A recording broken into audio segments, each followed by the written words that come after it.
Matthew 10, verse 1 to 4. The calling of the 12. Matthew records a significant moment in the ministry of Jesus when authority is formally entrusted to a specific group of men who would represent him in his mission to Israel. The passage reads, "And when he had called unto him his 12 disciples, he gave them authority against unclean spirits to cast them out, and to heal all manner of sickness and all manner of disease. Now the names of the 12 apostles are these." Matt 10, 1 to 4. This moment marks a transition in the narrative of the gospel. Up to this point, Jesus himself has been proclaiming the nearness of the kingdom and demonstrating its power through miracles, healings, and the casting out of demons. Now that authority is shared with a chosen group who will act as his commissioned representatives. The authority given by the king. The text begins with Jesus calling his 12 disciples to himself and granting them authority. The authority described here is not self-derived, it is delegated authority. It proceeds directly from the one who possesses all authority. The authority granted concerns two particular realms: unclean spirits and physical afflictions. These signs are not merely acts of compassion, though they certainly include compassion. They function as visible demonstrations that the reign of God was breaking into the history of Israel. Throughout the prophets, the coming age of restoration was associated with healing, deliverance, and the defeat of spiritual oppression.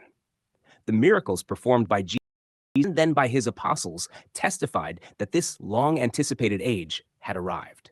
The authority given to the 12 therefore served as confirmation that the promised kingdom was no longer distant, but present in the ministry of the Messiah. The formation of the 12. Matthew then lists the names of the 12 apostles. The number itself carries deep covenantal significance. Israel had 12 tribes, descending from the 12 sons of Jacob. By appointing 12 apostles, Jesus symbolically establishes a renewed leadership for the covenant people. The apostles represent a restored Israel gathered around the Messiah. They are not merely students, they are ambassadors sent with the authority of the king. Their role is closely tied to the historical mission of Jesus to the people of Israel during that generation. Matthew carefully records each name: Simon, called Peter, Andrew his brother, James the son of Zebedee, John his brother, Philip, Bartholomew, Thomas, Matthew the tax collector, James the son of Alphaeus, Lebbaeus, also called Thaddeus, Simon the Zealot, Judas Iscariot, who later betrayed him. The list highlights the diversity among those chosen. Fishermen stand beside a tax collector. A zealot associated with revolutionary fervor stands beside men of quieter occupation. The authority they receive is not based on their background, education, or social standing. Their qualification rests solely on the call of Christ.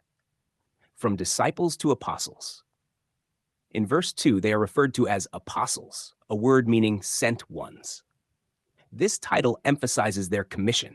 They are sent with a defined mission and with authority derived from the one who sends them. Their ministry mirrors that of Jesus himself.